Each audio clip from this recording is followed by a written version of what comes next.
গ্রামের নিঃসন্তান দম্পতি হলো বিশু ও নির্মলা। বিকেল থেকেই আকাশটা মেঘলা হয়ে রয়েছে। যত বেলা বাড়ছে আকাশে কালো মেঘটা আরো জাঁকিয়ে বসেছে। সন্ধ্যার পর অঝোরে বৃষ্টি নামল, সাথে প্রবল ঝড়। চারিদিকে শোঁ শোঁ করে বাতাস বয়ে চলেছে। বউ, তুই দরজার খিলটা ভালো করে আটকে দে, আমি একটু আসছি। এত ঝড় চলে রাতে তুমি কোথায় যাবে? আমি একটু মাঠে যাব। যে পরিমাণ বৃষ্টি হচ্ছে তাতে মাঠ প্রায় ডুবতে বসলো বলে। জমিতে নালা না কেটে দিলে সারা জমি জলে ডুবে যাবে রে। ঘরে আর ফসল ঢুকবে না, সারা বছর খাবোটা কি? আমায় এক্ষুনি একবার যেতে হবে, বুঝলি? কিন্তু এত ঝড় জলে রাতে যাওয়াটা কি ঠিক হবে? এমনিতেই গ্রামের যা অবস্থা। না গেলে চলবে কি করে? এই বলে বিশু ঘরের দরজাটা খুলে বাইরের বারান্দা থেকে মাথায় টোকাটা পরে নিল, সাথে কোদালটাও নিল। ওগো, সাবধানে যেও, এত অন্ধকার রাত। বউ, চিন্তা করিস না, আমি তাড়াতাড়ি ফিরে আসবো। তুই ভালো করে দরজাটা দে। এই বলে বিশু বেরিয়ে পড়ল। ঘুটঘুটে অন্ধকার চারিদিকে।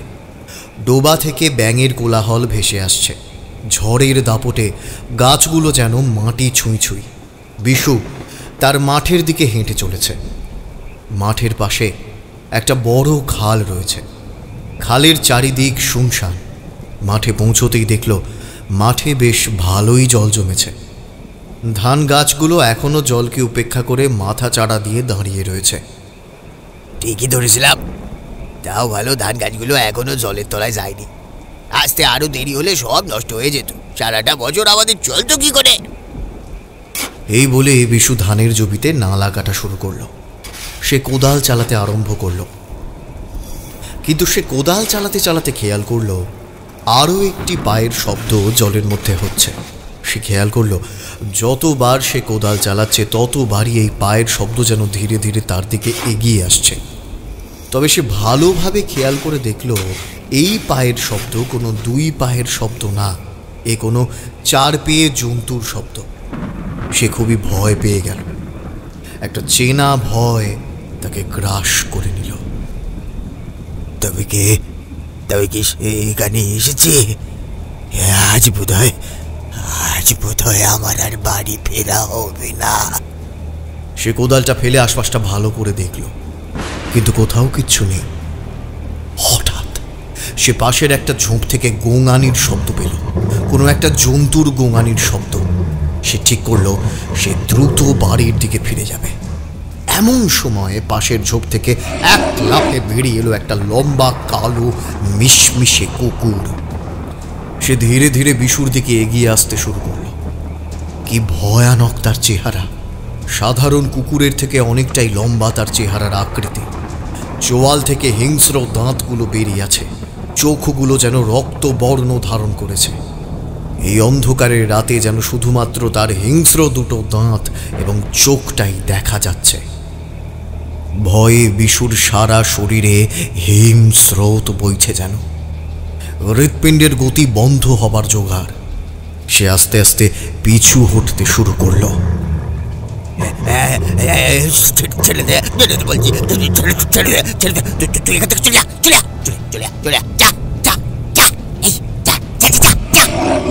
এই বলতে বলতে কুকুরটা তার উপর ঝাঁপিয়ে পড়ল। এক প্রকার ধস্তাধস্তি শুরু হলো তাদের মধ্যে। বিশু তার পাশ থেকে কোদালটা তুলে কুকুরটার মাথায় আঘাত করল। কুকুরটা কিছু সময় থেমে গেল, কিন্তু পরক্ষণেই আবার তার উপর হামলা শুরু করল। কুকুরটা বিশুর শরীর থেকে মাংস খুবলে নিতে শুরু করেছে। বিশু যন্ত্রণায় ছটফট করতে থাকে। এক পর্যায়ে গিয়ে কুকুরটা বিশুর ডান হাতটা তার দেহ থেকে টেনে ছিঁড়ে নেয়।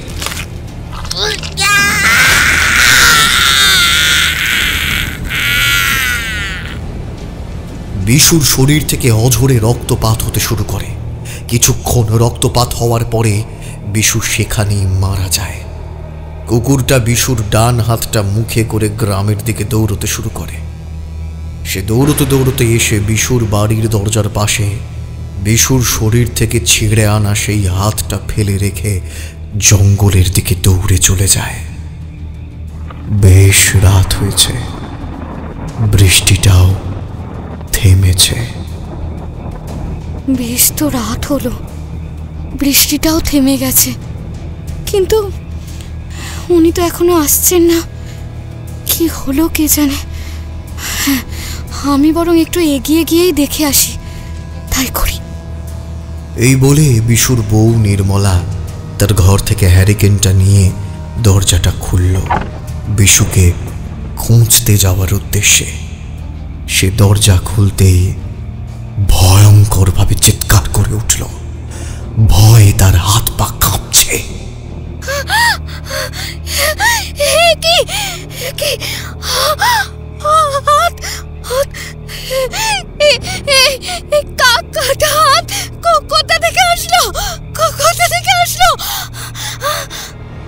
তার চিৎকারে আশেপাশের ঘর থেকেও লোক এসে তার বাড়ির সামনে জড়ো হলো। তার মধ্যে থেকে ধীরু জিজ্ঞেস করলো, কি হলো বৌঠান, তুমি এভাবে চিৎকার করলে কেন? দেখো না ভাই, দেখো না, তোমার দাদা ওই বৃষ্টির সময় মাঠে নালা কাটতে গেছিল। সে ফিরছে না দেখে আমি একটু এগিয়ে যাব বলে ঘরে দরজা খুলে দেখি এই কাণ্ড ঘটেছে গো। সবাই নির্মলার নির্দেশ মতো বাড়ির দরজার দিকে তাকিয়ে দেখে সেই কাটা হাত। সবার মধ্যে একটা শোরগোল পড়ে যায়। ভিড় থেকে ধীরু বেরিয়ে এসে হ্যারিকেনের আলোয় হাতটা ভালো করে পর্যবেক্ষণ করতে শুরু করলো। দেখে তো মনে হচ্ছে এ কোনো পুরুষ মানুষের হাত, কিন্তু এত নৃশংসভাবে এই হাতটা কার দেহের থেকে ছিঁড়ে এনে এখানে ফেলেছে? নিশ্চয়ই সেই কুকুরটার কাজ। কদিন আগে তো আমার বউটাকেও এইভাবেই মারলো, এইভাবে।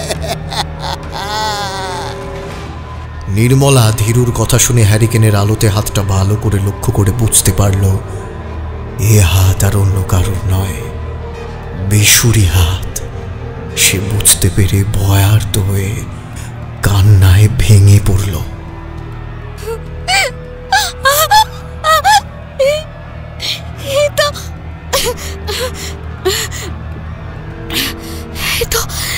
এ তো ওনার হাত মনে হচ্ছে।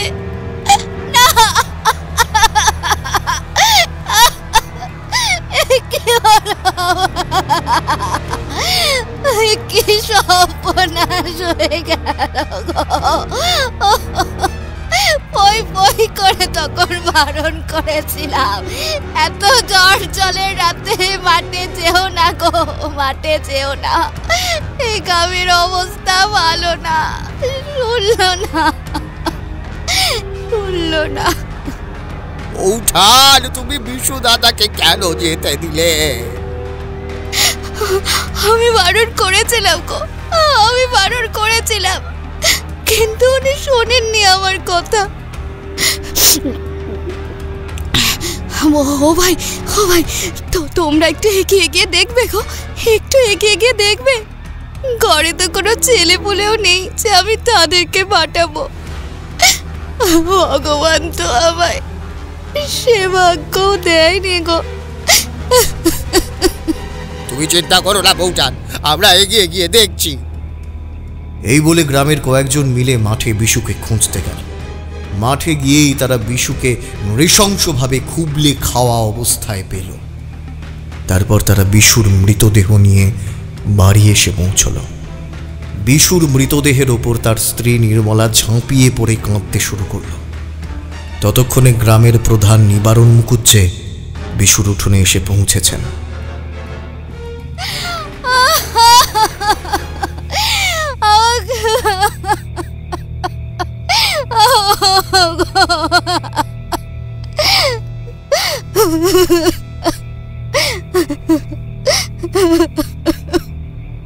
এই সব কি করে হলো আর কখন হলো?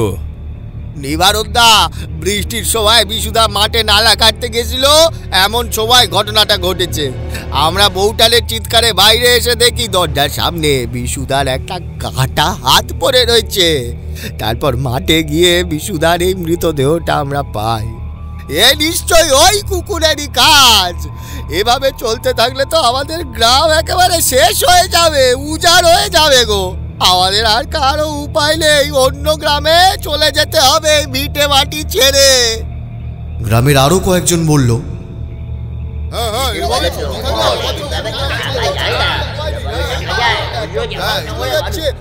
নিবারণদা, কিছু কি করা যায় না? কিছু তো একটা উপায় বের করতেই হবে, এভাবে তো আর চলতে দেওয়া যায় না।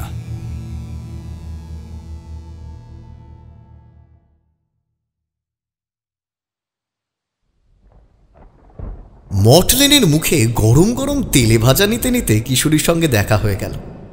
তারপর আমরা দুজনেই তারানাথের বাড়ির দিকে হাঁটতে শুরু করলাম। আকাশটা মেঘলা, একটু পর থেকেই হয়তো বৃষ্টি শুরু হবে। এমন দিনে তারানাথের বাড়িতে যাওয়া আমাদের একটা অভ্যাসে দাঁড়িয়ে গেছে। তারানাথের বাড়িতে পৌঁছতেই বাইরে বসার ঘর থেকে তারানাথ এবং আর একজনের গলার শব্দ শুনে বুঝতে পারলাম ভেতরে তারানাথের খরিদ্দার আছে। তাই আমরা বাইরে অপেক্ষা করতে লাগলাম।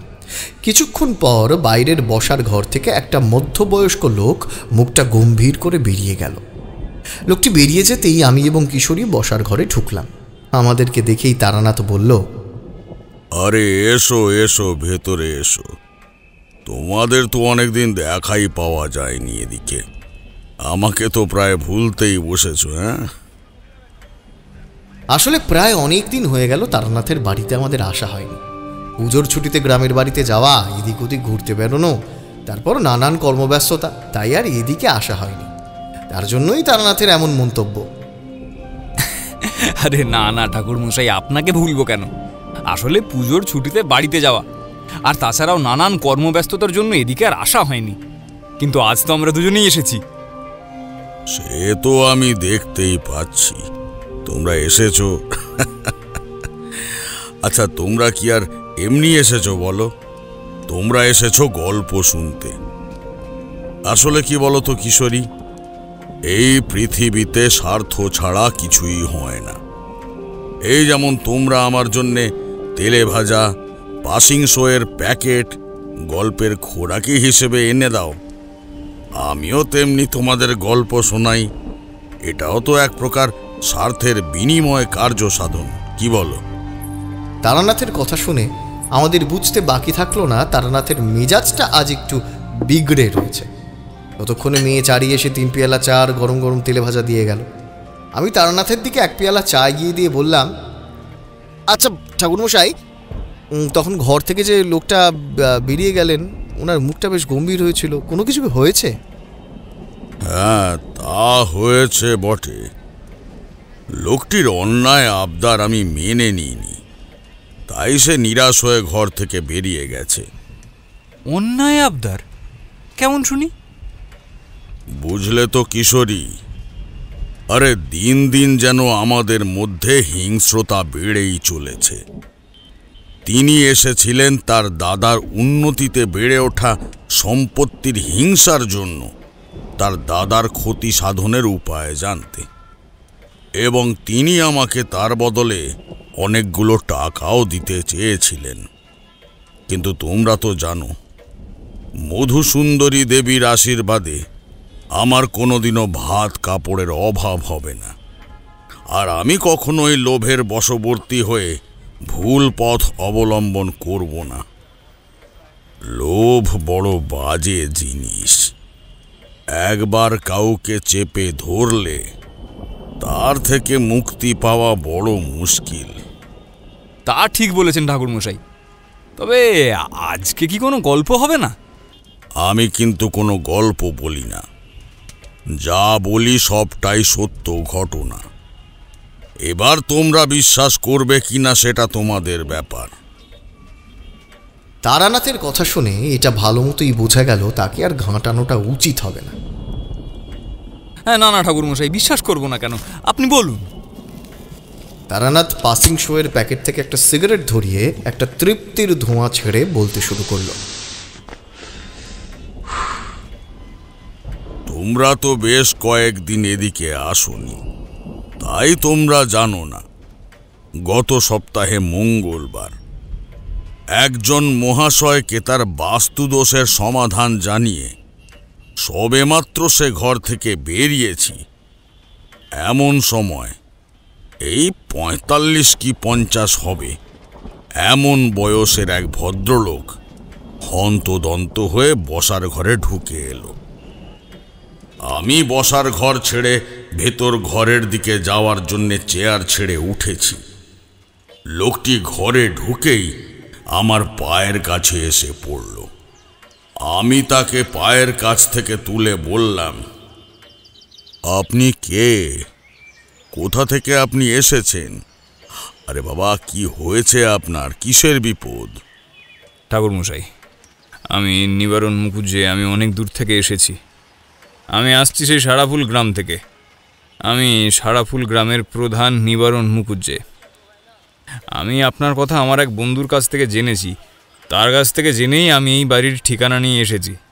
সেও অনেকবার আপনার কাছে বিভিন্ন সমস্যার সাহায্য চাইতে এসেছে এবং সে সেটা পেয়েছে। আমি আমার গ্রামের জন্য আপনার কাছে সাহায্য চাইতে এসেছি। আমার গ্রামে বড় বিপদ ঠাকুরমশাই। বিপদ? আচ্ছা, কি বিপদ একটু খুলে বলুন তো। গ্রামে এক হিংস্র কালো কুকুরের উৎপাত বেড়েছে। সে ভয়ঙ্কর রকমের উৎপাত। দিনে দিনে তার কবলে পড়ে মানুষের প্রাণ যাচ্ছে। এমন হতে থাকলে আমাদের গ্রাম ধীরে ধীরে জনমানবহীন হয়ে যেতে থাকবে। গত 2 মাস ধরে এই কুকুরের কবলে পড়ে প্রায় 7 জন নৃশংসভাবে মারা গেছে ঠাকুরমশাই। কিন্তু নিবারণ বাবু, আপনি আমার কাছে কেন এসেছেন? তার থেকে আপনার তো বন দপ্তরে খবর দিলেই তারা এসে তাকে নিয়ে যেত, বা আপনারা গ্রামের লোক মিলে কুকুরটিকে ধরে কোথাও ছেড়ে দিয়ে আসতে পারেন। ঠাকুরমশাই, আমরা বন দপ্তরে খবর দিয়েছিলাম, কিন্তু কোনো লাভ হয়নি। এ কুকুর কোনো সাধারণ কুকুর নয়। বন দপ্তরের লোক বা আমরা যখনই কুকুরটাকে ধরবো বলে ঠিক করি, তখন সারা গ্রামে সেই কুকুরটিকে কোথাও খুঁজে পাওয়া যায় না। সে যেন একদম কর্পূরের মতো উধাও হয়ে যায়। সত্যি বলতে কি ঠাকুরমশাই, এই কুকুরটা খুবই চালাক। নিবারণ বাবুর কাছ থেকে কুকুরটার সম্পর্কে জানতে পেরে বুঝতে পেরেছিলাম এ কোনো সাধারণ কুকুর নয়। তাই তাকে জিজ্ঞাসা করলাম। আপনি বললেন কুকুরটা এই গত 2 মাস ধরে এমন উৎপাত করছে, কিন্তু কোন সময়টা এমন উৎপাত করছে? ঠাকুরমশাই, এই গত 2 মাস ধরে আমরা ভালোভাবে খেয়াল করে দেখেছি, কুকুরটা নির্দিষ্ট কোনো দিন মেনে এমনটা করছে এমন নয়। এই যেমন গত 5 দিন ধরে সে এসেছে, আবার কখনো কখনো এমন হয়েছে 2 দিন পরে এসেছে, কখনো 15 দিন পরে পরেও সে এসেছে। আপনি একটু খুলে আমাকে বলুন যে কুকুরটা কিভাবে হামলা করত, এবং যারা মারা গেছে তাদের সম্পর্কে একটু বলুন। আর আপনারাই বা কিভাবে বুঝলেন যে আপনাদের গ্রামে সবটাই এই কুকুরেরই কাজ? যদি আপনি একটু আমায় খুলে বলেন তাহলে আমার বুঝতে একটু সুবিধা হয়। মাস 2 আগের ঘটনা ঠাকুরমশাই। আমাদের বাড়িতে বছর 26-এর একটা ছেলে কাজ করে। ওর নাম শুভ। ও আমার জমি জমা সমস্ত কাজ দেখে শুনে রাখে। ও প্রতিদিনই আমার বাড়িতে কাজ করবার জন্য আসে, কিন্তু সেদিন সকাল গড়িয়ে বেলা হয়ে যাওয়ার পরেও আসছে না দেখে আমি ওর বাড়িতে গেলাম। বাড়িতে যেতেই দেখলাম ওর বাড়ির সামনে মানুষের জমায়েত। আমি জিজ্ঞাসা করলাম, এখানে কি হয়েছে? এত মানুষের ভিড় কেন? তা আমি জিজ্ঞাসা করতেই ভিড়ের মধ্যে থেকে আমাদের গ্রামের মুদি দোকানদার রামু ও উত্তর দিল, নিবারণ দাদা, কাল শুভ বাড়িতে ফেরেনি তোমাদের বাড়ি থেকে। আমরা এক্ষুনি যাচ্ছিলাম তোমাদের বাড়িতে শুভর খোঁজ নিতে। শুভ বাড়ি ফেরেনি? কিন্তু ও তো কাল রাতে আমাদের বাড়ি থেকে বেরিয়ে গেছে। সকালবেলাও কাজে যায়নি, আর সেই জন্যই তো আমি ওর বাড়িতে এসেছি ওর খোঁজ করতে। ও তোমাদের বাড়িতেও নেই? তবে নিবারণ দা, একটা আশ্চর্য ঘটনা ঘটেছে। আশ্চর্য বলছি কি, এক ভয়ঙ্কর ঘটনা ঘটেছে। কি হয়েছে রামু? শুভর মা সকালবেলা ঘুম থেকে উঠে দেখে উঠোনের এক কোণে একটা কাটা হাত পড়ে রয়েছে। সে ওই কাটা হাত দেখে ভয়ে চিৎকার করে ওঠে, আর চিৎকার শুনেই আমরা এই বাড়িতে আসি। কাটা হাত? কাটা হাত কোত্থেকে এলো? কাটা হাত কোথা থেকে এসেছে তা জানা যায়নি, তবে মনে হচ্ছে কারো শরীর থেকে যেন জোর জবরদস্তি নৃশংসভাবে হাতটা ছেড়ে নেওয়া হয়েছে গো। কাল শুভ বাড়িতে না আসায় তার মা ভেবেছে হয়তো তোমাদের বাড়িতে সে রাত্রে গেছে, কিন্তু এই হাতটা পাওয়ার পর থেকে সে বারবার বলছে এই হাতটা নাকি শুভরই হাত। শুভর মা কান্নায় ভেঙে পড়েছে। তার একমাত্র বাপ মরা ছেলেটাকে সে বোধহয় হারাতে বসেছে। তোমরা শুভকে খুঁজতে গিয়েছিলে? না, তবে এবার আমরা সবাই মিলে ওকে খুঁজতে বেরোবো। আচ্ছা চলো, আমিও তোমাদের সাথে যাব। তো ঠাকুরমশাই, এই বলে আমি শুভর মাকে সান্ত্বনা দিয়ে গ্রামের কয়েকজন মিলে শুভকে খুঁজতে বের হলাম। কিন্তু ঠাকুরমশাই, ওই শুভকে খুঁজতে গিয়ে এমন দৃশ্য দেখলাম তাতে আমার হৃৎপিণ্ড বন্ধ হবার জোগাড়। কেন, কি দেখলেন? আমাদের গ্রামের শেষে একটা জঙ্গল আছে, সেখানে শুভর মৃতদেহটা পড়ে রয়েছে, কিন্তু তার দেহ থেকে নৃশংসভাবে মাংস খুবলে খুবলে তুলে নেওয়া হয়েছে। সারা শরীরে জখমের দাগ, তার চোখ দুটো কোটর থেকে বেরিয়ে আসছে, যেন মনে হবে সে যেন ভীষণ ভয় পেয়েছে।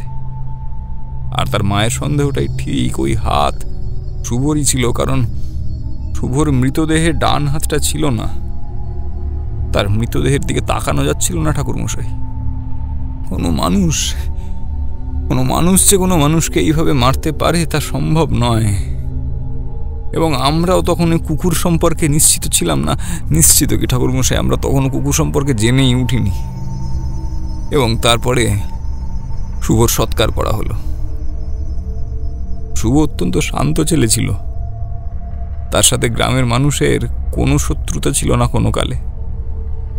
সেই কারণে তার মৃত্যুটা একটু অদ্ভুত লেগেছিল আমাদের। এই ঘটনা ঘটে যাওয়ার দিন 5 পরে আবার একটা মৃত্যু ঘটে ঠাকুরমশাই। এবার একটা কিশোরী মেয়ের। কিশোরী মেয়ে। কি, একটি মেয়ের? কিন্তু কিভাবে? আমি রোজকার মতো সকালে বারান্দায় বসে রয়েছি চা খাবো বলে। তা আমার বাড়ির কাজের লোক হরিদা চা দিতে এসে বলল, কর্তামশাই, গ্রামে দিনে দিনে যা ঘটছে তাতে বাইরে বেরোতে বেশ ভয় লাগছে। কেন হরিদা, আবার কি হলো? কেন কর্তামশাই, আজ সকালের ঘটনাটা আপনি শুনেননি? না, কেন? গ্রামের মুদি ওই দোকানদার রামুর মেয়ে আজ ভোরবেলা বাড়ির পেছনে ফুল তুলতে গিয়েছিল। রামুর বউ উঠোন পরিষ্কার করে নোংরা ফেলতে বাইরে গিয়েছিল। সে যখন বাড়ির ভেতরে ফিরছিল তখন সে দেখে বাড়ির সদর দরজার সামনে তার মেয়ের ডান হাতটা কেটে ছিঁড়ে পড়ে রয়েছে। তৎক্ষণাৎ সে ভয় চিৎকার করে ওঠে, মেয়েকে খুঁজতে বাড়ির পেছনে বারান্দার দিকে যেতে চায়। এমন সময় বাড়ির পেছনে সে তার মেয়ের গোঙানির শব্দ পায়। ততক্ষণে রামু দোকান থেকে ছুটে এসেছে বাড়িতে। কি হলো দুর্গার মা, তুমি এমন হয়ে চিৎকার করলে কেন? দুর্গার মা কেটে ছিঁড়ে পড়ে থাকা হাতটার দিকে আঙুল তুলে দিয়ে নির্দেশ করলো,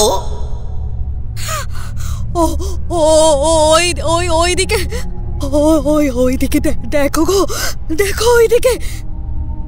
রামু হাতটা দিকে ভয়ে আতঙ্কে জিজ্ঞেস করলো, দুর্গা কোথায়? দুর্গা কোথায়? তখন রামু খেয়াল করলো তাদের বাড়ির বাগান থেকে দুর্গার গোঙানির শব্দ পাওয়া যাচ্ছে। রামু এবং তার স্ত্রী বাড়ির পেছনে ছুটল। বাগানে গিয়ে দেখে তাদের মেয়ে দুর্গা মাটিতে পড়ে যন্ত্রণায় ছটফট করছে। তার শরীরে তখনও প্রাণ রয়েছে, তার সারা শরীর রক্তে ভেজা। শরীর থেকে ডান হাতটা কেউ কেটে ছিঁড়ে বাড়ির সদর দরজায় ফেলে রেখে গেছে। তার শরীরের অনেক অংশ থেকে মাংস খুবলে নেওয়া হয়েছে। দুর্গাকে তুলে তার বাবা মা ঘরে নিয়ে যায়। তার তখন ধুম জ্বরে সে প্রলাপ বকছে। কি সব বলছে, একটা কালো কুকুর এসেছে, তার হাত পা মানুষের মতো, কি সব বলছে। তা হরিদার মুখে রামুর মেয়ের এমন খবর শুনে আমি না রামুদের বাড়ির দিকে গেলাম দুর্গাকে দেখতে। রামুর বাড়িতে গিয়ে দেখি রামু বারান্দাতেই বসে রয়েছে। রামু, দুর্গা এখন কেমন আছে? রামু আমাকে দেখে কান্নায় ভেঙে পড়ল। লিবারুন দাদা,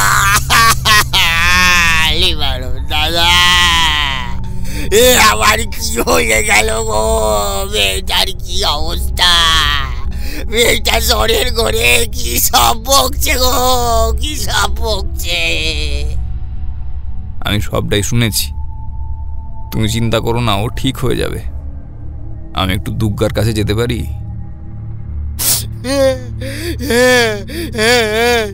এসো নিবারণ দাদা, এসো এসো, দুর্গা ঘরে আছে, এসো। তা ঘরে যেতেই রামুর স্ত্রী খাটের পাশ থেকে একটু সরে দাঁড়ালো। আমি গিয়ে দুর্গার পাশে বসলাম। তার মাথায় হাত বুলিয়ে দিতে দিতে জিজ্ঞাসা করলাম,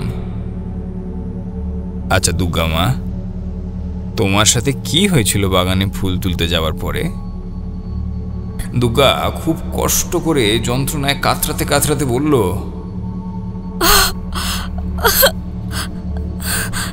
জেঠু, আমি ভোরবেলায় বাগানে ফুল তুলতে গিয়েছিলাম। আমি আপন মনেই ফুল তুলছিলাম। হঠাৎ পাশের ঝোপ থেকে একটা খড়খড় শব্দ হলো। আমি তখন অতটা গুরুত্ব দিইনি। তারপরে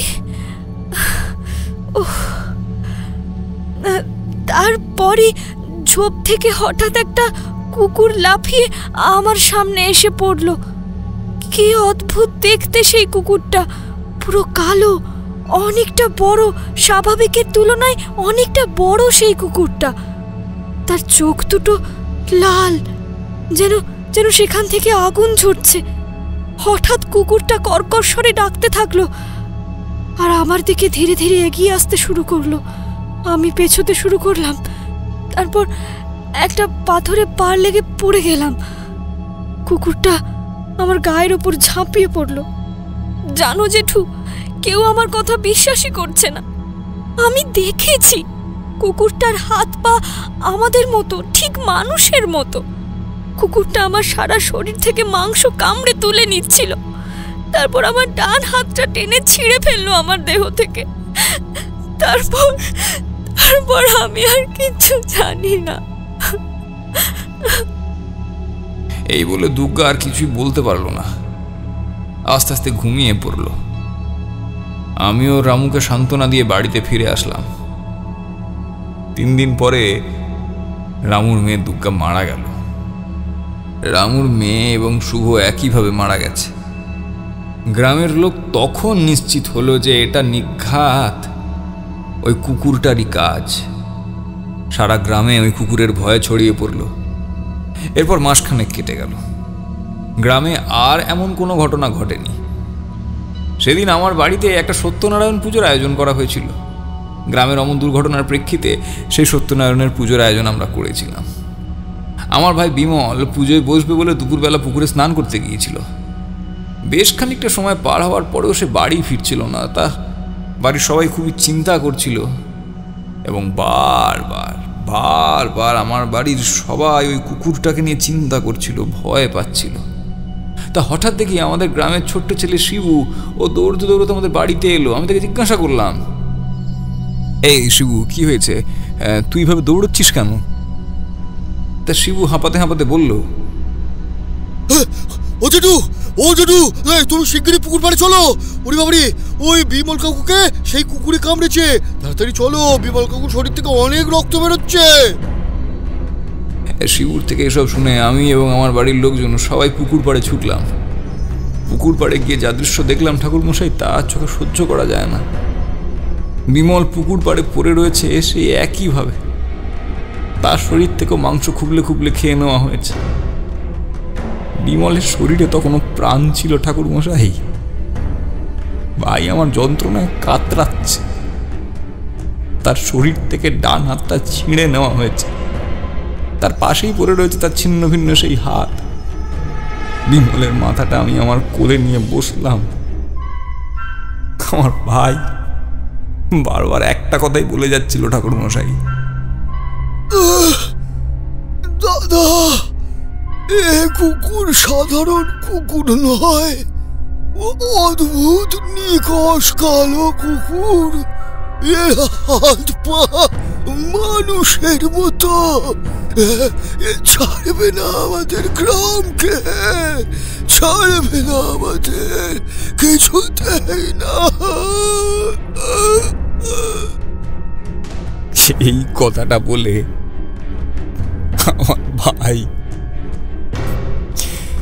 আমার ভাই আমার কোলেই শেষ নিঃশ্বাস ত্যাগ করলো ঠাকুরমশাই। এই বলে নিবারণ বাবু আমার সামনে কান্নায় ভেঙে পড়ল। আমি তাকে সান্ত্বনা দিয়ে বললাম, আপনি শান্ত হন নিবারণ বাবু, শান্ত হন। আমি বুঝতে পারছি এ খুবই মর্মান্তিক মৃত্যু, কিন্তু তবুও বলবো আপনি ভেঙে পড়বেন না, আপনি শান্ত হন। কি করে শান্ত হব ঠাকুর মশাই? এভাবে দিনে দিনে আমার গ্রাম খালি হয়ে যাচ্ছে, গাঁ উজাড় হয়ে যাবে ঠাকুর মশাই। চারিদিকে এখন কান পাতলেই শুধু কাছের মানুষ হারাবার কান্নার স্বর, আর কিচ্ছু নেই আমার গ্রামে। নিবারণ বাবু নিজেকে একটু সামলে নিয়ে আবার বললেন, এই তো 3 দিন আগের কথা। সেদিন বিকেল থেকেই বৃষ্টি। আমাদের গ্রামের বিশু এত বৃষ্টির জন্য মাঠে গিয়েছিল ধানের জমিতে নালা কেটে দিতে। তার স্ত্রী নির্মলা তাকে ছাড়তে চাইছিল না, কিন্তু ধানের জমিতে জল উঠলে সারাটা বছর কি করে চলবে ঠাকুর মশাই? পেটে কিল মেরে তো আর পড়ে থাকা যায় না। তাই ভয়কে উপেক্ষা করে সে মাঠে গিয়েছিল রাতের বেলা। তারপর সেই এক ঘটনার পুনরাবৃত্তি। বৃষ্টি থামলো, কিন্তু বিশু আর ফিরছে না। নির্মলা ঘর থেকে বাইরে বেরিয়ে এসেছিল দেখবে বলে, কিন্তু বাইরে বেরিয়ে তার দরজার সামনে সে যা দেখলো, তাতে তার দরজার সামনে বিশুর একটা কাটা হাত পড়েছিল ঠাকুর মশাই। সেই চিৎকার আমি আজও ভুলতে পারি না। তার সেই চিৎকারে সারা গ্রামের লোক জড়ো হয় তার বাড়িতে। সবাই বুঝতে পারে সেই কুকুরের কাজ। গ্রামের সকলে মিলে বিশুকে খুঁজতে মাঠে যায়। মাঠে গিয়ে সেই একইভাবে মৃত বিশুর দেহটা খুঁজে পায়। সারা শরীরের মাংস খুবলে খুবলে নেওয়া হয়েছে, ডান হাতটা সেই একইভাবে কাটা। এইভাবে গ্রামের 3 জন মেয়ে আর 4 জন পুরুষের প্রাণ গেছে ওই কুকুরের হাতে পড়ে। নিবারণ বাবুর কথা শুনে আমার মাথায় একটা ভাবনা আসে। প্রত্যেকটা ঘটনার সাথে দুটো জিনিসের মিল রয়েছে। প্রত্যেক মৃতের একটাই বক্তব্য, কুকুরটা নিকষ কালো, তার হাত পাগুলো মানুষের মতো, এবং প্রত্যেকটি মৃতের ডান হাত ছিঁড়ে তার প্রিয়জনের বা বাড়ির সামনেই ফেলে রেখে গেছে। এ যেন কুকুরটির আগে থেকেই বাড়িগুলো চেনা, এবং সে যেন কোনো হিংসার প্রতিশোধ তুলতেই, তার আপনজনদের যন্ত্রণা দিতেই সেই হাতগুলোই তাদেরই বাড়ির সামনে ফেলে রেখে গেছে। ঘরের মধ্যের এই নিস্তব্ধতাটাকে কাটিয়ে বলে উঠলেন, ঠাকুরমশাই, আমার শেষ ভরসা আপনি। আপনি আপনি আপনি একবার আমার সাথে আমাদের গ্রামে চলুন ঠাকুরমশাই। আমার বিশ্বাস আপনি আমার গ্রামে গেলে আপনি নিশ্চয়ই একটা উপায় বের করতে পারবেন। ঠাকুরমশাই, আমাকে দয়া করে ফিরিয়ে দেবেন না। ঠাকুরমশাই, আমার সাথে আমাদের গ্রামে চলুন। আমি?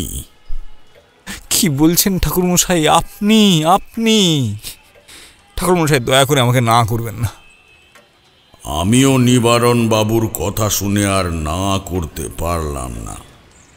বাড়িতে সবটা জানিয়ে সবকিছু গুছিয়ে নিয়ে সেদিনের বিকেলের ট্রেনে নিবারণ বাবুর সাথে বেরিয়ে পড়লাম সারাফুল গ্রামে যাবার জন্য। ট্রেন এসে প্ল্যাটফর্মে থামল বিকেল 5:30টার দিকে। তখন সবে সবে সন্ধে নেমেছে। ট্রেন থেকে নেমে নিবারণ বাবু এক গরুর গাড়ির ব্যবস্থা করলেন। গরুর গাড়ি দুলকি চালে গ্রামের পথে চলতে শুরু করল।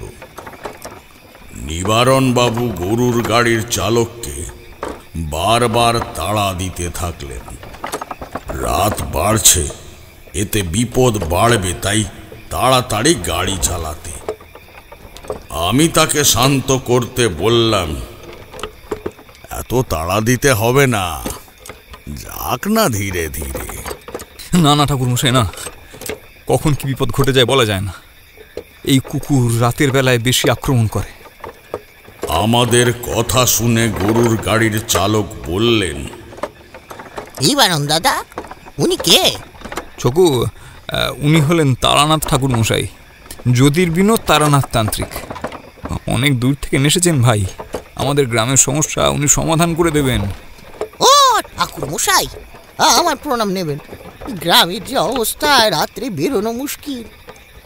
একবার কেউ ওই কুকুরের কবলে পড়লে তার রক্ষা পাওয়া মুশকিল। আপনি কিছু করে আমাদের বাঁচিয়ে দিন না ঠাকুর মশাই। এইভাবে চলতে থাকলে আমাদের এই গ্রাম থেকে বাস উঠে যাবে। কিছু করুন ঠাকুর মশাই, কিছু কিছু করুন। দেখো ছকু, তোমাদেরকে বাঁচাতে পারবো কিনা আমি জানি না, তবে আমি চেষ্টা করব আমার সর্বস্ব দিয়ে, এটা বলতে পারি। আমার দৃঢ় বিশ্বাস ঠাকুর মশাই, কেউ যদি আমাদের এই বিপদ থেকে বাঁচাতে পারে তাহলে সেটা আপনি আমাদের বিপদ থেকে বাঁচাতে পারবেন। ছকুর কথা শুনে আরো বুঝতে পারলাম গ্রামের মানুষকে এই কুকুরের ভয় কতটা চেপে ধরে আছে। আর ভয় কেনই বা হবে না? প্রিয়জনকে এভাবে কুকুরের হাতে বলি হতে হচ্ছে। চারিদিকে জ্যোৎস্না রাত, খাল বিল মেঠো পথ পেরিয়ে নিবারণ বাবুর বাড়ির সামনে এসে গরুর গাড়ি থামল। রাস্তায় অবশ্য কোনো অস্বাভাবিক ঘটনা ঘটেনি আমাদের সাথে। বাড়িতে পৌঁছাতেই নিবারণ বাবুর বাড়ির কাজের লোক হরিদা এসে ব্যাগপত্র সব বাড়ির ভেতরে নিয়ে গেল। বাড়ির ভেতর থেকে নিবারণ বাবুর স্ত্রী জবা এসে আমায় প্রণাম করে গেলেন এবং হাত পা মুখ ধোয়ার জল দিয়ে গেলেন। হাত পা আর মুখ ধুয়ে বাড়ির দাওয়াতে বসলাম। নিবারণ বাবুর স্ত্রী রাত্রে একটা রেকাবিতে দুধ, দুটো পাকা কলা এবং বিভিন্ন ফল কেটে দিয়ে গেলেন। রাত্রে খাওয়া দাওয়ার পর বাইরের বসার ঘরে আমি এবং নিবারণ বাবু বসে তামাক খাচ্ছিলাম। গ্রামের ভেতরে প্রবেশ করতে আমার খুব অস্বস্তি একটা অনুভব হচ্ছিল, যেন কোথাও একটা অপশক্তি কাজ করছে এই গ্রামে। তোমরা তো জানো, মধুসুন্দরী দেবীর বরে আমার এক বিশেষ ক্ষমতা আছে। কোথাও কোনো অপশক্তির উদয় হলে তা আমি আগে থেকেই অনুভব করতে পারি। এই অস্বস্তিটা যেন আমার ভিতরে আরো বাড়তে থাকলো। তামাক খেতে খেতে আমি নিবারণ বাবুকে বললাম, আচ্ছা নিবারণ বাবু, রাতে গ্রামটা কি এত তাড়াতাড়ি নিশ্চুপ হয়ে যায়? আসলে চারিদিক এত জনমানবহীন তো, তাই জিজ্ঞাসা করছিলাম আর কি। না না ঠাকুর মশাই, গ্রাম আমার আগে এতটা নিশ্চুপ ছিল না। হাসি মজা চিৎকার চেঁচামেচি আমার গ্রামে লেগেই থাকতো। কিন্তু এই কুকুরের উপদ্রব বাড়ার সাথে সাথে রাতে আর গ্রামের মানুষ ভয়ে বাড়ি থেকে বের হয় না। আসলে একের পর একটা লোক মারা যাচ্ছে তো, তাই কখন কি ঘটে যায় ঠিক নেই। সেই কারণে কেউ আর রাত্রিরে বের হয় না ঠাকুর মশাই। আচ্ছা আচ্ছা, ঠিক আছে। কাল আমি একবার একা নিজে গ্রামটা ঘুরে দেখবো খন। তা কি করে হয় ঠাকুর মশাই? না না, আপনি কেন একা যাবেন? আচ্ছা, আমিও যাব আপনার সাথে। আমি আপনাকে দায়িত্ব নিয়ে এসেছি। আপনার কোনো বিপদ আমি হতে দিতে পারি না ঠাকুর মশাই। নিবারণ বাবু, আপনি চিন্তা করবেন না, আমার কিচ্ছু হবে না। আমি একাই যাব গ্রামটা দেখতে। আপনি অত চিন্তা করবেন না, আমি গ্রাম দেখে ঠিক ফিরে আসব। রাতে এই সব বিষয়ে নানান বার্তা আলাপের পর আমি বিশ্রামের জন্য ঘরে গেলাম। কিন্তু ঘরে গিয়ে কিছুতেই আর ঘুম আসছে না। মনের ভেতরের অস্বস্তিটা আরো বেড়ে চলেছে। যেন মনে হচ্ছে কোথাও কোনো খারাপ কিছু ঘটবে আজ।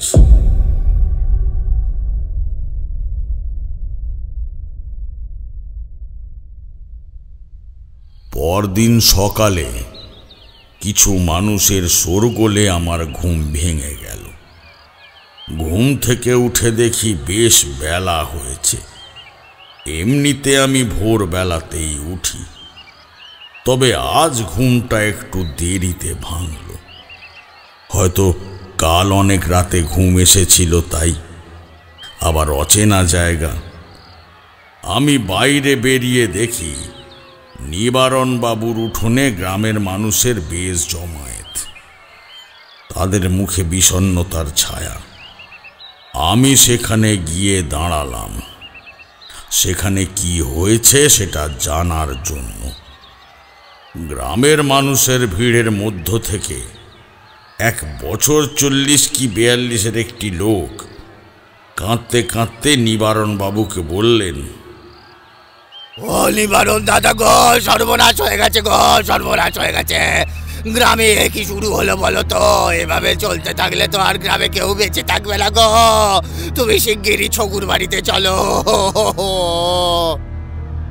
নিবারণ বাবু এবার একটু উৎকণ্ঠার স্বরে বললেন, কিরে কিরে কি হয়েছে? তুই কাঁদছিস কেন বাপ? ছকু আর নেই গো, ছকু আর নেই। ও নিবারণ দাদা। কি কি বলছিস কি তুই এসব? কাল তোমাকে আর ঠাকুর মশাইকে আনার পর রাত্রে খাওয়া দাওয়া শেষ করে রোজকারের মতো গরুগুলোকে গোয়ালে রাখতে গিয়েছিল, তখনই হঠাৎ ওর ওপর ওই কুকুর হামলা করলো গো। ওর স্ত্রী পর্যন্ত সেটা টের পায়নি গো। ছকু অনেকক্ষণ আসছে না দেখে ওর স্ত্রী বাইরে গোয়াল ঘরে গিয়ে দেখে রক্তাক্ত অবস্থায় ওর মৃতদেহ পড়ে রয়েছে গোয়াল ঘরের মেঝেতে গো। ওরে বাবা রে, ওর সারা শরীরের মাংস চিড়ে চিড়ে পড়ে রয়েছে গো গোয়াল ঘরের মেঝেতে। ওর সারা শরীর ক্ষত বিক্ষত, চোখে দেখা যায় না গো, চোখে দেখা যায় না। ওর স্ত্রী কান্নায় ভেঙে পড়েছে। তোমাকে একবার আর ঠাকুর মশাইকে নিয়ে যেতে হবে গো।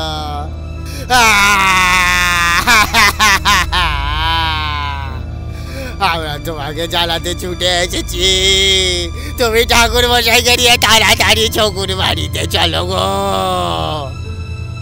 ছকুর এমন পরিণতির কথা শুনতে পেয়ে আমার পায়ের তলা থেকে যেন মাটি সরে গেল। যে ছেলেটা হাসতে হাসতে কাল আমাদের বাড়ি পৌঁছে দিয়ে গেল, তার এমন অবস্থা ভাবা যায় না। যে আমাকে এতটা ভরসা করেছিল, আজ তার এই অবস্থা। নিবারণ বাবুর পেছনে ফিরতে আমাকে দেখে বললেন, ও ঠাকুর মশাই, আপনি উঠে পড়েছেন? তাহলে তো আপনি সবই শুনেছেন। কাল ছকুর ওপরে ঠাকুর মশাই ওরা হামলা করেছিল। কে জানে আর কত প্রাণ ওই কুকুরের হাতে পড়ে শেষ হয়ে যাবে, আর কত প্রাণ নিলে যে কুকুর শান্ত হবে তা ভগবান জানে ঠাকুর মশাই, ভগবান জানে। কাল যে ছেলেটা আমাদেরকে নিরাপদে বাড়ি পৌঁছে দিয়ে গেল, আজই সে চলে গেল পরলোকে। ঠাকুর মশাই, কি পরিণতি একবার ভাবুন। আমি নিবারণ বাবুর কথার কি উত্তর দেব তা বুঝে উঠতে পারলাম না। আজ যেন আমার মুখ থেকে কোনো কথাই সরল না। আমি এবং নিবারণ বাবু ছকুদের বাড়িতে যাবার জন্যে বেরিয়ে পড়লাম। ছকুর বাড়ির সামনে পৌঁছাতেই দেখলাম তাদের বাড়ির উঠানে প্রচুর মানুষের ভিড়। সেই ভিড়ের মধ্যে থেকে ভেসে আসছে ছকুর স্ত্রীর আর্তনাদ। আমরা ভিড় সামলে পৌঁছাতেই যা দেখলাম, তাতে আমার গা শিউরে উঠল। কি নৃশংসভাবে তাকে মেরেছে। তার সারা শরীর থেকে অঝরে রক্তপাত হচ্ছে, রক্তে সারা উঠোন ভিজে যাচ্ছে, সারা শরীরের মাংস খুবলে নেওয়া, চোখ দুটো যেন ভয়ে কোটর থেকে ঠিকরে বেরিয়ে আসছে। তার ডান হাতটা তার শরীর থেকে কোনো রকমে ছিঁড়ে ঝুলছে। কুকুরটা পুরোপুরি তার দেহ থেকে হাতটা ছিঁড়ে ফেলতে পারেনি। উঠোনের বিভিন্ন অংশে তার মাংস টুকরো টুকরো হয়ে এদিক ওদিক ছড়িয়ে রয়েছে। এ দৃশ্য চোখে দেখার মতো নয়। নিবারণ বাবুর কাছে আগের মৃত্যুগুলোর ঘটনা শুনলেও তখন এতটাও আমি কল্পনা করতে পারিনি। এই মৃত্যু যে কতটা যন্ত্রণার তা না দেখলে বুঝতে পারতাম না। ছকুর স্ত্রী আমাদেরকে দেখে নিবারণ বাবুকে কাঁদতে কাঁদতে বললেন, দাদা বাবু, এ আমার কি হয়ে গেল দাদা বাবু? কাল আপনাদের দিয়ে এসে ও কত খুশি ছিল, বললো গায়ে নতুন ঠাকুর মশাই এসেছে, আমাদের আর কোনো বিপদ হবে না দেখো। কিন্তু তার মধ্যেই যে কি হয়ে গেল দাদা বাবু। ছকুর সৎ কার্য করে আমাদের বাড়ি ফিরতে ফিরতে বেশ খানিকটা রাত হলো। আজ আর রাতের খাবার গলা দিয়ে নামলো না। আমি নিবারণ বাবুকে বললাম, নিবারণ বাবু, আমি আর এক মুহূর্ত দেরি করতে চাই না। আমি আজ রাতেই গোটা গ্রামটা দেখতে বেরোব। কি করে হয় ঠাকুরমশাই, কি করে সম্ভব? না না না না না, আমরা একা আপনাকে এই অবস্থা ছেড়ে দিতে পারি না। আপনি তো নিজেই দেখছেন কিভাবে গ্রামটাকে বিপদ একদম চেপে রয়েছে। এর মধ্যে আপনি একা যদি বেরিয়ে পড়েন, না না না না না না, আপনাকে এইভাবে আমি আমার গ্রামে একা ছাড়তে পারি না। নিবারণ বাবু, আপনি আমাকে নিয়ে এত চিন্তা করবেন না। আমার কিচ্ছু হবে না। আপনি অযথা চিন্তা করবেন না। আমি গাত্রবন্ধন করেই বাড়ি থেকে বেরোব। আমাকে সহজে কোনো বিপদ ছুঁতে পারবে না। আমার বারবার বলাতে নিবারণ বাবু আর না করতে পারলেন না। আচ্ছা ঠাকুরমশাই, আপনি যখন বলছেন তাহলে যান। তবে আপনার দরকার হলে আমাদেরকে একবার ডাকবেন, আমরা ঠিক সেখানে উপস্থিত হয়ে যাব। আমরা আপনার আশেপাশে থাকবো ঠাকুরমশাই। আমি নিবারণ বাবুকে সান্ত্বনা দেওয়ার জন্যে একটু হেসে বললাম, আচ্ছা আচ্ছা, ঠিক আছে ঠিক আছে, আমার যখনই দরকার হবে আমি আপনাদেরকে ডাকবো, কেমন? এই সব কথাবার্তার পর আমি বেশ রাতের দিকে গ্রাম দেখতে বেরিয়ে পড়লাম। অমাবস্যার রাত, চারিদিকে ঘুটঘুটে অন্ধকার, তাই একটি লণ্ঠন নিয়ে আমি বেরিয়েছিলাম। আমি ঘুরতে ঘুরতে একদম গ্রামের শেষের জঙ্গলটায় এসে পৌঁছেছিলাম। জঙ্গলটা বেশ ঘন, বড় বড় গাছে ঘেরা। এমনিতেই অমাবস্যার রাত, তার উপরেই জঙ্গলের ভেতরে যেন অন্ধকারটা আরো গাঢ় হয়ে এসেছে। চারিদিক থেকে শিয়ালের ডাক ভেসে আসছে, পেঁচারা ডালে ডালে ডাকছে। আমার মনের ভেতর অপশক্তির জন্যে হওয়া অস্বস্তিটা যেন আরো বেশি করে খুঁচিয়ে উঠল এই জঙ্গলে ঢোকার পর। আমি জঙ্গলের ভেতরের সরু রাস্তা দিয়ে যেতে যেতে খেয়াল করলাম আমার যেন কেউ পিছু নিয়েছে। আমি বারবার পিছনে তাকাচ্ছিলাম, কিন্তু যতবারই পিছনে তাকাচ্ছিলাম ততবারই পেছনে কেউই ছিল না। হঠাৎ খেয়াল করলাম পাশের ঝোপটা থেকে একটা অদ্ভুত গোঙানির শব্দ আসছে, একটা কুকুরের গোঙানির শব্দ।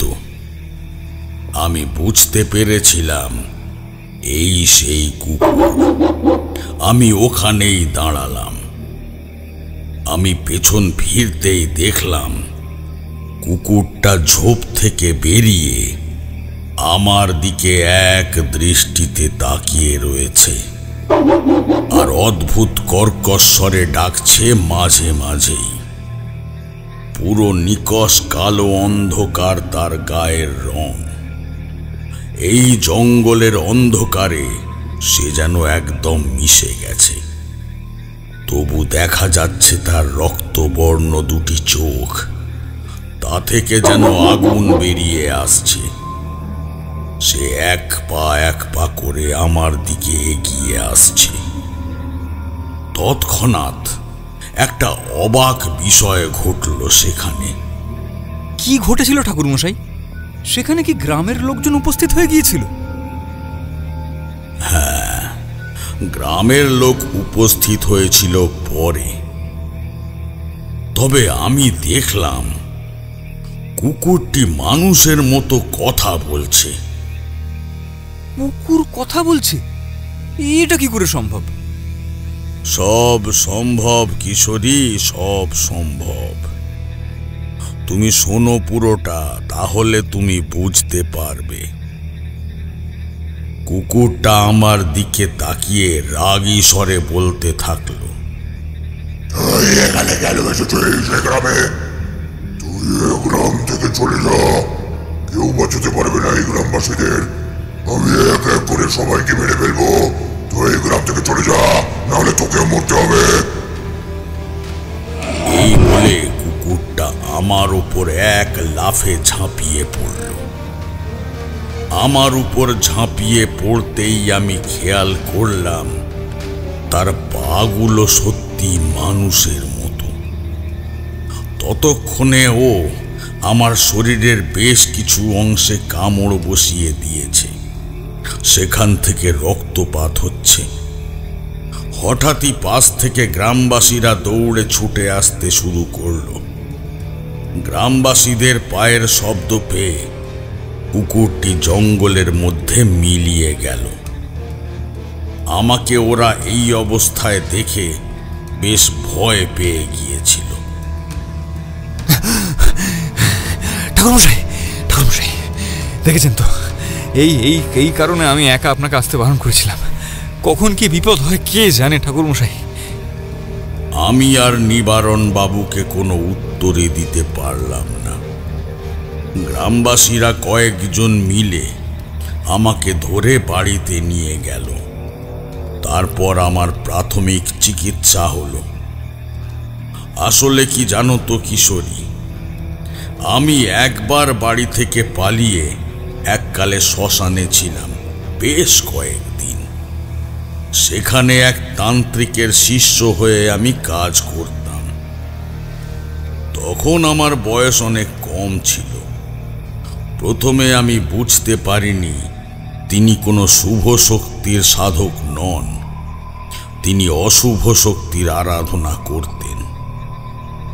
তিনি আমাকে বলেছিলেন, কোনো ব্যক্তি যদি কোনো মৃত প্রাণীর ওপর বসে কঠোর সাধনা করেন, তবে তিনি সেই প্রাণীর ছদ্মবেশ গ্রহণ করতে পারেন। সাধারণত কোনো ব্যক্তি কোনো প্রাণীর ছদ্মবেশ তখনই নেয় যখন সে কারোর উপর প্রতিশোধ নিতে চায়। সে ছদ্মবেশ নিলেও পুরোপুরি সেই প্রাণীর আত্মাকে আত্মস্থ করতে পারে না। সেই জন্যে এই কুকুরের ক্ষেত্রেও সে তার মানব দেহের বৈশিষ্ট্য হাত পা বদল করতে পারেনি। তবে এই সাধনার একটা সতর্কতা আছে। যদি কোনো ব্যক্তি এই ছদ্মবেশে একাধিকবার মানুষ এবং অন্যান্য পশুর উপর হামলা করে, তাতে তার কোনো সমস্যা হবে না। কিন্তু সেই ব্যক্তি যদি হামলা করার অষ্টমবারের পর পূর্ণ অমাবস্যার রাতে কোনো তান্ত্রিকের সামনে তার রূপ প্রকাশ করে, তবে সে স্বেচ্ছামৃত্যু নিতে বাধ্য। আর যদি সে স্বেচ্ছামৃত্যু নাও নেয়, তবে তার দেহে আস্তে আস্তে পোকার বাস হবে। তার দেহ নির্জীব হয়ে পড়বে। তার দেহে আর কোনো অঙ্গই কাজ করবে না। আস্তে আস্তে তার দেহ পোকাতে খুঁটে খুঁটে খেয়ে ফেলবে। আমার সুস্থ হতে বেশ কটা দিন সময় লেগে গেল। এই কদিনে নিবারণ বাবুরা আমার বেশ যত্ন নিয়েছেন। গ্রামেও আর এখনো পর্যন্ত কোনো দুর্ঘটনা ঘটেনি। আমিও সেদিন কুকুরটার সম্পর্কে যে ধারণাটা করেছিলাম তা নিবারণ বাবুদের জানালাম না, অযথা তারা চিন্তা করবেন বলে। সুস্থ হতেই আমি নিবারণ বাবুকে জানালাম আমি আরেকটি বার গ্রামের শেষের জঙ্গলটায় যাব। কিন্তু নিবারণ বাবু আমাকে একা কিছুতেই যেতে দিতে রাজি হলেন না। আর একটিবারও আপনাকে আমি একা ছাড়তে পারবো না ঠাকুরমশাই। এই সেদিনই একটা বিপদ ঘটে যাচ্ছিল।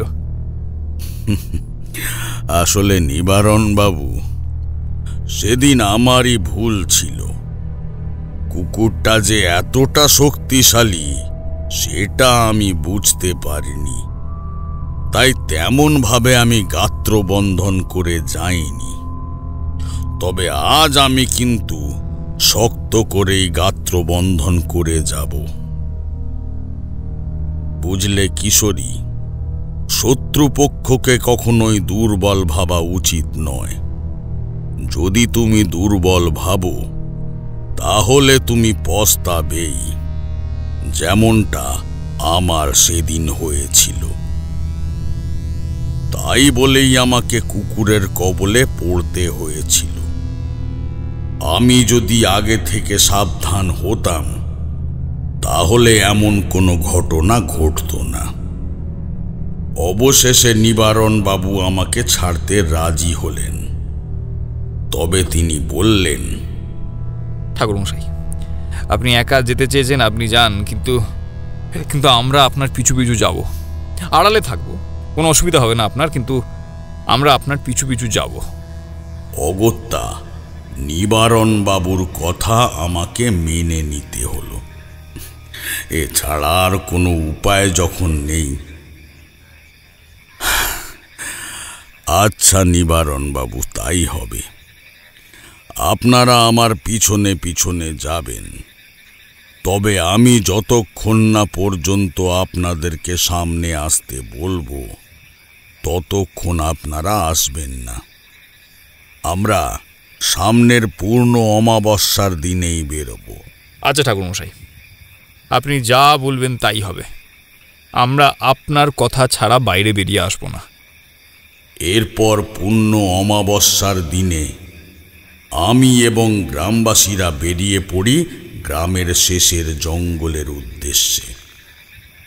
কুকুরটা আড়াল হতে এই জঙ্গলটাকেই ব্যবহার করে, কারণ সেদিন হঠাৎ গ্রামবাসীরা আসতেই সে ওই জঙ্গলের মধ্যেই মিলিয়ে গিয়েছিল। নিবারণ বাবুদের জঙ্গলের বাইরে অপেক্ষা করতে বলে আমি নিজে জঙ্গলের ভেতরে ঢুকলাম। জঙ্গলের ভেতর ঢুকে চারিদিকের ঝোপঝাড়গুলোতে ভালোভাবে লক্ষ্য করলাম, কিন্তু কোথাও কুকুরটা নেই। আমি নিরাশ হয়ে জঙ্গল থেকে ফিরে আসছিলাম, কিন্তু তখন খেয়াল করলাম জঙ্গলের শেষে একটি ছোট্ট গুহা রয়েছে। গুহার ভেতর টিম টিম করে আগুন জ্বলছে। আমি মনে মনে ভাবলাম, এই জঙ্গলের ভেতর এত রাতে এত অন্ধকারে কি এসেছে, আর কেই বা এই গুহার ভেতরে আগুন জ্বালিয়েছে? নিবারণ বাবু তো আমাকে বলেছিলেন এই ঘন জঙ্গলে রাতের বেলা গ্রামের কেউ এখানে আসে না। তবে তাহলে গুহার ভেতর কি? আমি খুব সন্তর্পণে গুহার দিকে এগিয়ে গেলাম। গুহার মুখের ভেতর তাকাতেই আমি যা দেখলাম তা বিশ্বাস করতে আমার খুব একটা অসুবিধে হলো না, কারণ এটার জন্য আমি আগে থেকেই প্রস্তুত ছিলাম। দেখলাম সেই কালো কুকুরটা ধীরে ধীরে তার স্বরূপ প্রকাশ করে এক তান্ত্রিকে পরিণত হলো। আমি আগের দিনেই বুঝতে পেরেছিলাম এই কুকুর সাধারণ কুকুর নয়, এ ছদ্মবেশী এক কুকুর। আমি গুহার ভিতরে ঢুকে পড়লাম। আমাকে দেখে তান্ত্রিক বলল, তুই আবার এসেছিস সেখানে? তোকে আগের দিনই আমার শেষ করে দেওয়া উচিত ছিল। গ্রামবাসীরা এসে আমার সব পণ্ড করে দিল। তবে আগের দিনের ফেলে রাখা কাজ আমি সম্পূর্ণ করব, তোকে মেরে। এই বলে সে আমার দিকে এগিয়ে এলো। হঠাৎই জ্বলন্ত যজ্ঞের পাশ থেকে এক মুঠো ধুনো নিয়ে মন্ত্র পাঠ করে আমার দিকে ছুঁড়ে দিল, কিন্তু সেই ধুনো আমার গায়ে এসে পৌঁছালো না। কি হলো? আমার মন্ত্রপ্রত ধুনো কোনো কাজ করছে না কেন? তোর মনে তুই কোনো সাধারণ ব্যক্তি নস? বল তুই কে? কে তুই? আমি শ্রী শ্রী জ্যোতির্বিনোদ তারানাথ তান্ত্রিক। তুই আমার কিচ্ছু করতে পারবি না। আমার গাত্রবন্ধন করা আছে। তাছাড়াও তোর এই ছদ্মবেশ আমি দেখে ফেলেছি। এখন তোর স্বেচ্ছা মৃত্যু ছাড়া কোনো উপায় নেই। তবুও তোর মৃত্যুর পথ যদি সুগম করতে চাস, তবে স্বীকার কর কেন এমন নির্বিচারে হত্যা চালাচ্ছিলি সেই গ্রামে। ততক্ষণে আমি নিবারণ বাবুদেরকেও ডেকে নিলাম। নিবারণ বাবু, আপনারা গুহার ভেতরে আসুন। গ্রামবাসীরা গুহার ভেতরে এসে আমার সামনে দাঁড়িয়ে থাকা তান্ত্রিককে দেখে অবাক হয়ে গেল। তারা নিজেদের মধ্যে বলা বলি করতে লাগলো,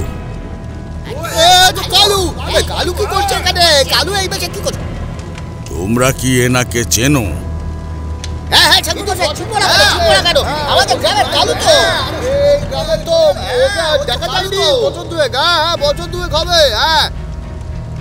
এ তোমাদেরই গ্রামের লোক, অথচ এ কুকুরের ছদ্মবেশে গ্রামের মানুষদের একের পর এক মেরে চলেছিল।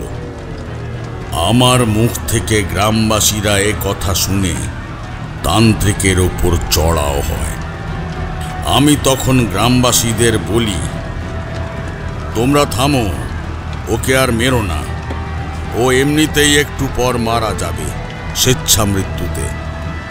তার আগে ওকে এই হত্যার কারণগুলো বলতে দাও। ঠাকুর মশাই, আর কোনো কারণ শোনার দরকার নেই। আজ আমরা ওকে পিটিয়ে মেরে ফেলবো, পিটিয়ে। আমাদের সবাই কতজনকে মেরেছে? ওকে পিটিয়ে মারো, মারো মারো। ও বুঝবে যন্ত্রণা কেমন হয়। কানা হাত ছিঁড়ে দেবো, হাত, এই যন্ত্রণা কেমন হয় ও বুঝবে।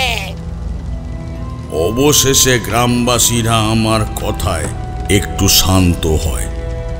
তারপর তান্ত্রিক বলতে শুরু করে, আজ থেকে বছর 2 আগের কথা। আমার একটা পোষা কুকুর ছিল। ওর নাম কমল। ওর গায়ের রং কালো হলেও আমি ওকে কমল বলেই ডাকতাম। ও স্বভাবে একটু দুরন্ত ছিল, কিন্তু ও খুব ভালো ছিল। সব সময় আমার সাথে ঘোরাফেরা করতো। কয়েকদিন যাবৎ আমার কাজকর্ম ঠিক যাচ্ছিল না। বাড়িতে চাল বারণ তো, কুকুরটিকেও কিছু খেতে দিতে পারছিলাম না।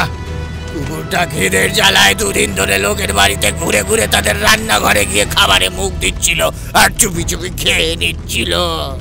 ও অবলা পশু, সে অতটা বুঝতে পারিনি এটা যে তার জীবনে কত বড় অপরাধ একটু খেতে চাওয়া। গ্রামবাসীরা একদিন তাকে মেরে ফেলার একটা ফন্দি করলো, কিন্তু তাকে শেষ অব্দি মারতে না পারায় তার ডান পাটা কেটে নিয়েছিল। এই এরা বাড়ি ফিরে কুকুরটা যন্ত্রণায় ছটফট করত। অনবরত তার চোখ দিয়ে জল ঝরছিল। 2 দিন ধরে রক্তপাত হয়ে কুকুরটা মারা গেল। এর প্রতিশোধ তো আমায় নিতেই হতো। আমি তখনই ঠিক করেছিলাম প্রতিশোধ আমি নেবই গ্রামবাসীদের উপরে। তারপর আমার কমলের মৃতদেহটা নিয়ে আমি আমার গুরু ভৈরবানন্দের কাছে গিয়েছিলাম।